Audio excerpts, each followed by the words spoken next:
حلقة جديدة من مسلسلكم الطيور المجروحة يارا لي كوزلار. حلقة جديدة والحلقة 20. كنتمنى تنال إعجابكم، فيها أحداث جد مشوقة وانفعال اللي غادي يوقع لكينان مع عمر، مني غادي تحاول تطيحهم في الفخ بطبيعة الحال جوليا. إذا بقاو معنا بلا ما نحرق لكم مراحل. في الأول كيف ما العادة ما تنساوش تشتركوا في القناة وتفعلوا الجرس رجاء وفضلا وليس أمرا، ودعمونا بلايك. الله يجزيكم بخير، ما غادي تخسروا حتى شي حاجة. لايك ديك جيم اللي عندنا، يعني ملي تكونوا كتفرجوا وركوا عليها، وشكرا لكم على الدعم ديالكم لينا. كيف ما شفنا أن البداية الحلقة كانت مع كينان هو وجميل يعني المحامي، فاش وصل معاه للباب وكانوا خارجين تما تشكروا وقال لي شكرا لانك خبرتيني. فقال ليه ماشي مشكل، حنا اصدقاء. وهو يسولو قال لي كي بقات المريضه ديالك، فقال ليه غادي تولي لاباس وغتمشي. قال لي علاش كتهضر على هاد القسوه، في الحين انك مني بعض المرات كتبدل النبره ديال الصوت ديالك. ويقول لي لا راه داكشي ما تبدلش، وديما كتزيد تاكد لي على ان الظني ديالها الظني فيها هو داكشي اللي كاين. قال لي علاش كتحكم عليها بحكا بهاد القسوه، خصك حتى تتاكد. وهنا عائشة وهي خارجة يعني غادية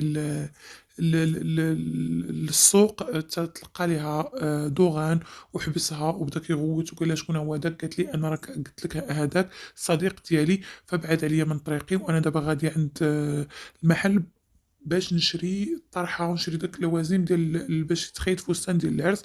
وبدا كيغوت. قالت لي ماشي ليا الزبون، هذه غير خدمه. فبدا كيغوت هو، من بعد هو يكتشف راسو انه دار، ويقول لها صافي ماشي مشكل يمكن لك تمشي. وهنا كنشوفوا ان عمر كيلعب بالسياره ديالو، وجوليا يعني كتمشي وكتجي كتحاول تدبر شي امر فين تطيحهم في الفخ. يعني مريم يعني بعد ما حاولت ومشات عندها وقالت لها زعما انت شنو كديري هنا، يعني خصك ما تطمئنيش على خوك لان كينان متضارب وماشي ديما كيكون بحال هكا. وما نصحكش انك تخلي خوك هنايا، ما عرفتكش علاش خليتيه. وهنا كنشوفوا ان كينان دخل عند مريم الغرفة باش يحاول يطمئن عليها ويشوفها واش ولات لاباس. وقالت لي وليت لاباس، وقال لها كنتمنى انك تولي دغيا لاباس باش انك تمشي من هنا. ومن بعد كيخرج. وهنا كنشوفوا ان منصور ونريمة الاخت ديالو يعني باقي في ذاك الحوار ديال تحسين، وانه يعني بغى مريم، وكيحاولوا انه كيفاش يديروا حتى يقربوا المسافات يعني. وهنا بدات كتقول لي يعني ملي غادي يولي نسيبك، ملي غيولي انت تولي حما هو يولي نسيبك، غتولي تمختار كيف ما بغيتي، ولكن دابا ما تبقاش تبالغ في داكشي ديالك. وهنا كنشوفوا على ان اسيل الخادمه كانت في المطبخ كتجبد لي فورشات والمعالق. ومن بعد دخلت عليها جوليا وهي تلوح كلشي في الارض، تخلعات وهي تطلب منها، قالت لها غتمشي تجيبي لي المفتاح ديال الغرفه ديال ايفا الابن ديال كينان. ولكن هي رفضات، قالت لها لا راه عند الام ديالي ما نقدرش. قالت لها لا غتمشي تجيبي لي تحت ما غادي يشوفنا. ومن بعد هنا كنشوفوا كينان كان هو والاخ ديالو كيحاولوا يتناقشوا على الموضوع ديال اللي جا هضر معاهم فيه المحامي ديال الغرامه اللي خصهم يخلصوا. ومن بعد كيقول لي من احسن ما تخبرش الام ديالي بهذا الامر. وهو يقول لي كينان صافي كون هاني ما غاديش نخبرها. وتما كتدخل سميه وكتسمعهم وكتقول لهم شنو هو الامر اللي ما بغيتوش تخبروني بهم. هنا كنشوفوا على ان جوليا خدات المفتاح ومشات للغرفه ديال ايفا الابن ديال كينان. وبعد ما دخلات وخلات الخادمه اسيل واقفه عاسله على برا يعني تحضي. وهنا كنشوفوا على انها بعد ما سولاتهم فهو قال لها غير حيت كان عيان وارهاق مع الشركه. وهنا الام ديالهم كتطلب من كينان انه يمشي للشركه ويعاونوا، لكن كينان كيرفض وكينوض وكيخليها كيقول هذا الموضوع سهله.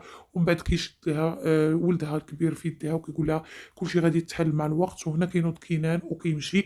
وتما كتبدا تدق الخادمه اسئله على جوليا في الغرفه ديال ابن كينان. كتقول راه شي حد جاي، وكتهز هي واحد السياره في يدها واحد اللعبه، وكتخرج وكيتخبعوا حتى كيدخل الغرفه ديالو. من بعد عاد كيخرجوا وكيبداو غاديه هي وياها، يعني كتقول لها يلاه سربي سربي سربي. وكيمشيو هنا كيدخل الغرفه ديالو وكيبدا يهز دوك المجوهرات ديال الزوجه ديالو رانا، وكيبقى يقيس فيهم. بعد كيضرب يديه وكيخرج ليه الدم، وكيبدا تجي بحال واحد الهستيريا ديال البكا. كيبقى يتألم وكيبقى يتفكر الزوجة ديالو، وكيبقى يتفكر داك الدم اللي كان في راسها وبقى في يديه. وكيبدا يبكي يعني بواحد الحرقة، وكيبداو الدموع كيهبطوا ليه. وهنا كنشوفوا على ان جوليا بعد ما خدات اللعبة عطات المفتاح للخادمة وقالت لها سيري رجعيه لبلاصتو باش حتى شي حد ما يشوف، وحتى شي حد ما شاف هادشي اللي وقع، وكتحط السيارة ورا عمر يعني ما كيشوفهاش كيكون كيلعب، وكتقول لها الخادمة أنتِ أصلًا خليتي الغرفة محلولة، كتقول لها داك الشي علاش أنا خليتها باش يسحابوا بلي الأم ديالك ملي كانت كتنظفها نساتها مفتوحة، وعمر خدا هاد اللعبة وحطاتها ومشات طلعت وبقات كتشوف من الفوق، يعني كتحاول تراقب عمر حتى ياخدها، وفعلًا خداها وبدا كيلعب بها.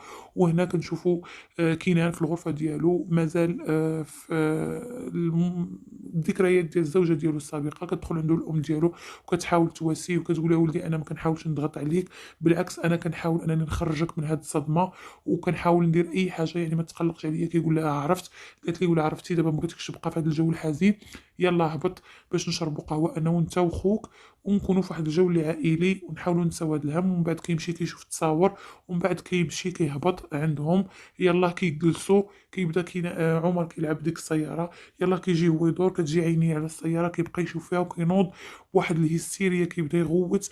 وهنا كتسمع مريم الصراخ ديالو كيغوت على عمر، فكيبدا يقول لها علاش هزيتيها كيفاش مشيتي شكون اللي خلى الغرفة محلولة، كيبدا يغوت وهي كتقول اشنو هادشي شنو واقع، كتسترجع الذكريات ديال جوليا داكشي اللي قالت لها. وفعلا جوليا داكشي اللي كانت بغات توصل ليه على انها تاكد لمريم على انه يعني عنده اضطرابات وانه ماشي نورمال وان الولد ما تقدرش تامنه عندهم في القصر. ومن بعد هي تهز عمر ودخلاته، ومن بعد حاولت سمية هانم والاخ ديال كينان انهم يهدئوه وبقاو يكالميو فيه. ومن بعد خدا من عندهم الساروت وقال لهم حتى واحد ما يبقى عنده هذا المفتاح، وهذيك الغرفه حتى شي حد ما يدخل ليها بحتى شي طريقه، ما تنظفوها ما حتى شي حاجه. ومشى دخل ارض اللعبه فين كانت في بلاصه وبقى كيدور في الغرفه وكيشوف، ومن بعد خرج وسدها.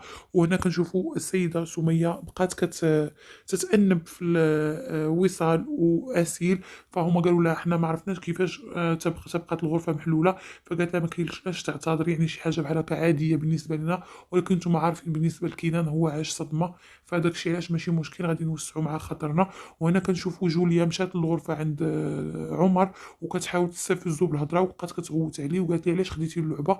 مباشره ملي دخلت مريم دارت براسها ظريفه ودارت براسها قالت لها جيت غير نشوفو كاين كيبقى من مورا ما بقى كيغوت عليه كينان، واش سمعتي راه قلت لك راه مضطرب. ومن بعد خرجت وقالت لها صافي ماشي مشكل حاولي تهدئيه وباش يولي لاباس. ومن بعد خرجت وبقات مريم كتقول اشنو هادشي واقع وهضرتها وقيله صحيحه، انا ما نقدرش نأتمنهم على خويا. وهنا كنشوفوا ناريمان هي ودوغان بعد ما جاب لها العلبة فين يديروا الفستان باش يديوه يبيعوه، خزناتها وشافها هنايا واحد من الأطفال يعني بغاو ياخدوا لها الفستان باش يرجعوه لمريم، وشافها وبقى كيشوف. ومن بعد قالت لي اش كدير انت هنا، خرج وهو يمشي. وهنا كنشوفوا منصور جالس وداير رجل على رجال وجالس يعني عفوا كيحاول يتفتح على او يتمختر على تحسين، وكيحاول يلوح ليه الهضره على مريم وانه غادي يزوجها وان هذا الامر صعيب عليه وما عمره كان زعما في بالو. هنا تحسين بدا كيغوت عليه وقال ليه لا وما عندكش علاش تزرب وما تزوجهاش، خلي هذا الامر انا غادي نقول لك شنو غادي دير. وهنا كنشوفوا على ان ناريمان حصلت واحد من الاطفال بغى يسرق لها العلبه، ويقول لها لا راه طاح لي غير واحد الصرف هنايا، وبقيت كنقلب عليه وتقول لي ماشي مشكل سير حيد. ومن بعد بقات هي كتقلب على داك الفلوس اللي قالها زعما راه طاحوا ليه. وهنا كنشوفوا على جوليا انها فرحانه ودخلت الغرفه ديالها وقالت للزوج ديالها انا فرحانه، خاصك تعرف الزوجه ديالك الذكيه شنو دارت، يعني استغليت هذا الظرف. ومن بعد مشيت عند مريم وقلت لها ان راه كاين مريض وما خصكش تخلي الاخ ديالك هنايا. هو بقى كيشوف فيها ما دواش معاه، ومن بعد قالت لي انا كنقول لك جايبه لك خبر زوين وانت كتشوف فيا.